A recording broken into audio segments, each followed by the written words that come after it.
मार्क्सवादी कम्युनिस्ट पक्षाच्या वतीने आयोजित करण्यात आलेल्या निर्धार मेळाव्यात माजी आमदार नरसय्या आडम यांनी महाविकास आघाडीच्या उमेदवारांचा परिचय करून दिला।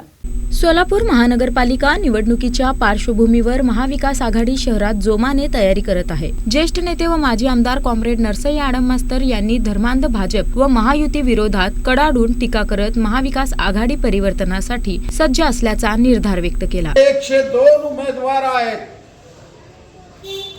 त्या उमेदवाराला घेऊन महाविकास आघाडीची मोठी बैठक, प्रचंड मेळावा 4 तारखेला घेण्याबद्दल सूचना आहे। काँग्रेसचे, राष्ट्रवादीचे, सेनेचे, त्यांचे राष्ट्रीय नेते, राज्यस्तरीय नेते येण्याची शक्यता आहे। म्हणून त्या मेळाव्याला किमान आपल्या वतीनं 1000 तरुण आपल्याला घेऊन जायचं हे लक्षात ठेवा।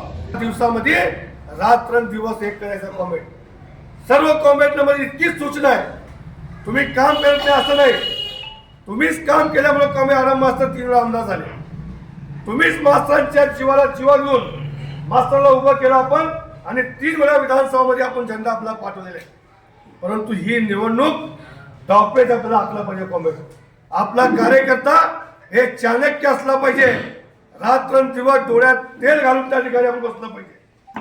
प्रभागामध्ये कोण फिरतंय, कोण कुठं जात आहे, कशा पद्धतीने आपला मत फोडण्याचा पद चालू आहे, हे सर्व त्या ठिकाणी आपण लक्ष दिलं पाहिजे। मार्क्सवादी कम्युनिस्ट पक्षाच्या दत्तनगर येथील कार्यालयात आयोजित निर्धार मेळाव्यात महाविकास आघाडीच्या उमेदवारांचा परिचय करून देण्यात आला। उमेदवारांनी नागरिकांच्या मूलभूत सुविधा व शहराच्या विकासासाठी एकत्रित लढा उभारण्याचा संकल्प व्यक्त केला। मेळावा उत्साहात पार पडला।